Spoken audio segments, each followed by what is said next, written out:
ఈరోజు డేట్ ఎంత చెప్పండి? ఏం వారం ఈరోజు? టైం ఎంత అవుతుంది?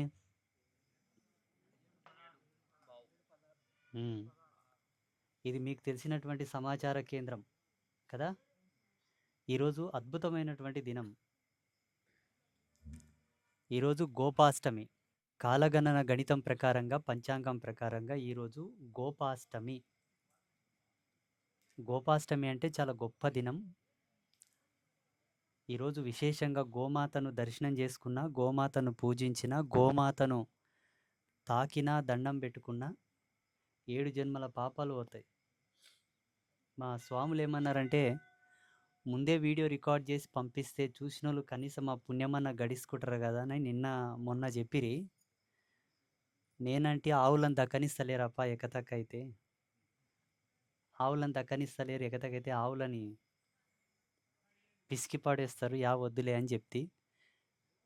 సరే, అది చేయకపోయినా వింటున్నారు కాబట్టి మీ అందరికి కూడా ఆ పుణ్యఫలం వచ్చినట్లే. ఈరోజు చాలా మంచి రోజు.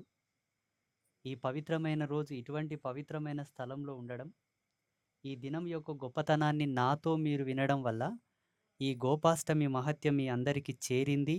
మీరు గోవును పూజ చేసిన ఫలితం మీకు వచ్చింది. శుభమస్తు. గట్టిగా సపట్లు కొట్టారు ముసలోళ్ళేం. సపట్లు కొడితే మీకు ఎవరైనా ఫైన్ వేస్తారా? ఏమో సిగ్గైతుందే. ప్రదీప్ గారు, ఇప్పుడు మీరు ప్రశ్న అడగవచ్చు. నేను చెప్తా ఫస్ట్ ఎట్లా అడగలను. గురుదేవా లేదా గురువు గారు, ఏదో ఒకటి. అయ్యప్ప స్వామి యొక్క దీక్ష, దాని ప్రాధాన్యత, ప్రత్యేకత, ఎవరెవరు ధరించాలి, ధరిస్తే ఎటువంటి నియమాలు పాటించాలి, దాంట్లో ఏమన్నా భేదం ఉందా?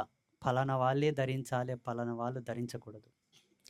దాంట్లో ధార్మికమైనటువంటి నియమాలు, మూలాలు ఏమన్నా ఉంటే మీ జ్ఞానానికి తగినట్లు మీరు చెప్పండి. సమాజంలో అందరికి తెలుసు, మీరు కొంచెం స్పెషల్గా ఉన్నారు కాబట్టి మీకు తెలిసింది చెప్పండి అని నన్ను.